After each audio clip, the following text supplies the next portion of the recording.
Everyone, welcome to Koyel's Bong kitchen. কেমন আছেন আপনারা সবাই? আশা করছি সবাই খুব ভালো আছেন, সুস্থ আছেন, আর আপনাদের ভালোবাসায় আমিও খুব ভালো আছি। তো রোজকার মতো আজ আবারও একটা নতুন ইয়াম্মি রেসিপি নিয়ে আপনাদের সামনে আমি হাজির হয়ে গেছি।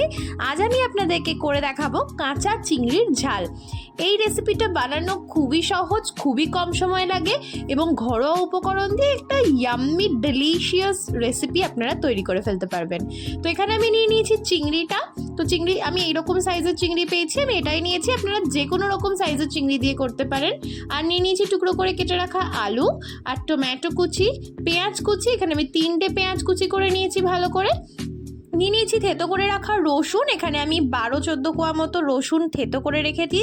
আর নিয়ে নিয়েছি আমি সর্ষে আর পোস্তর একটা পেস্ট, মানে আমি এখানে 1 টিস্পুন সর্ষে আর 2 টিস্পুন পোস্ত শুকনো লঙ্কা দিয়ে ভালো করে পেস্ট করে নিয়েছি। এবার আমি এখানে একটা কড়াই নিয়ে নিয়েছি এবং তাতে আমি দিয়ে দিলাম চিংড়ি মাছগুলো, দিয়ে দিলাম টুকরো করে কেটে রাখা আলুগুলো, আর দিয়ে দিচ্ছি টমেটো কুচি। আলুটা আমি এভাবে কেটেছি, আপনারা এভাবে বা যে কোনো শেপেই কেটে নিতে পারেন। আর দিয়ে দিচ্ছি পেঁয়াজ কুচি। পেঁয়াজটা একটু বেশি পরিমাণেই দিয়েছি আমি এখানে। 3টে পেঁয়াজকে আমি ভালো মতো কুচিয়ে নিয়েছি, সেটাকে আমি হাতে করে ভালো করে ক্রাশ করে দিয়ে দিলাম। আর দিয়ে দিলাম থেতো করে রাখা রসুন, এটা আমি দিলাম হচ্ছে 1 টেবিল স্পুন। আর দিয়ে দিলাম 1 টেবিল স্পুন এই সর্ষে আর পোস্ত আর কাঁচা লঙ্কার পেস্টটা। আর এখানে আমি দিয়ে দিচ্ছি স্বাদ অনুযায়ী নুন, 1 টিস্পুন হলুদ গুঁড়ো, 1 টিস্পুন কাশ্মীরি লঙ্কা গুঁড়ো, আর দিয়ে দেবো আমি 2 to 3 টেবিল স্পুন মতো সর্ষের তেল। এই সর্ষের তেল আর এই সর্ষে পোস্তর ফ্লেভারটা এই রেসিপিটাকে একটা অনন্য মাত্রা এনে দেবে। আর দিয়ে দিলাম চেরা কাঁচা লঙ্কা। এবার আমি সম্পূর্ণ সমস্ত উপকরণগুলোকে একসাথে খুব ভালো করে হাতের সাহায্যে মিক্স করে নেব।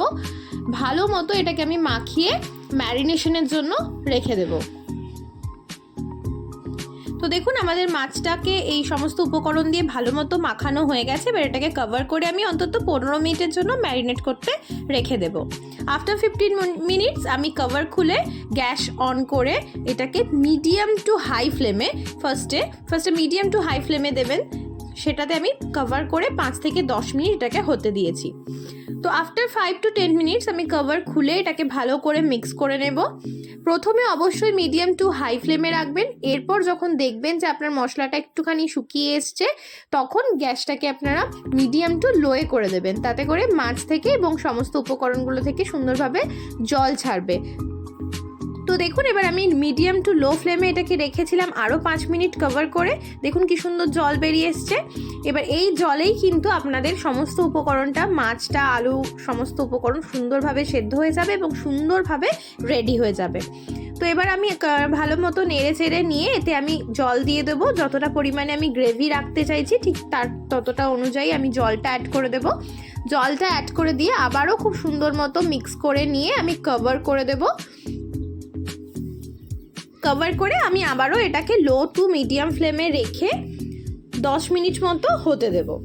তো আফটার 10 মিনিটস দেখুন খুব সুন্দর আমাদের গ্রেভিটা রেডি হয়ে গেছে। এটা থেকে বয়েল হওয়া শুরু হয়ে গেছে। এই সময় আমি এতে দিয়ে দেবো ফ্রেশ ধনেপাতা কুচি আর দিয়ে দেবো কাঁচা সর্ষের তেল 1 টেবিল স্পুন মতো ওপর থেকে। এবং এই দুটো মিশ্রণকে আমি ভালো মতো মিশিয়ে নেব, এই দুটো উপকরণকে। দেন 2 মিনিট মতো এটাকে হাই ফ্লেমে ফুটিয়ে গরম গরম সার্ভ করে দিলাম কাঁচা চিংড়ির ঝাল। গরম গরম ভাতের সাথে এই রেসিপিটা যদি আপনারা বানান তাহলে আর কিচ্ছু লাগবে না এবং আপনাদের আবারও বানিয়ে খেতে ইচ্ছে করবে। তো রেসিপিটা বাড়িতে ট্রাই করতে একদম ভুলবেন না। আর রেসিপিটা কেমন লাগলো সেটা কমেন্ট সেকশনে জানাতেও একদম ভুলবেন না। এরকমই নতুন নতুন রেসিপি পেতে হলে আমার চ্যানেলটাকে সাবস্ক্রাইব করে দেবেন, পাশে থাকা বেল আইকনটাকে প্রেস করে দেবেন, লাইক অ্যান্ড শেয়ার করে দেবেন। আপনাদের একটা লাইক আর একটা শেয়ার আমাকে মোটিভেট করে ভীষণভাবে। তো দেখা হচ্ছে এরকমই নতুন কোনো রেসিপি নিয়ে নেক্সট ভিডিওতে। ভালো থাকবেন, সুস্থ থাকবেন, নমস্কার।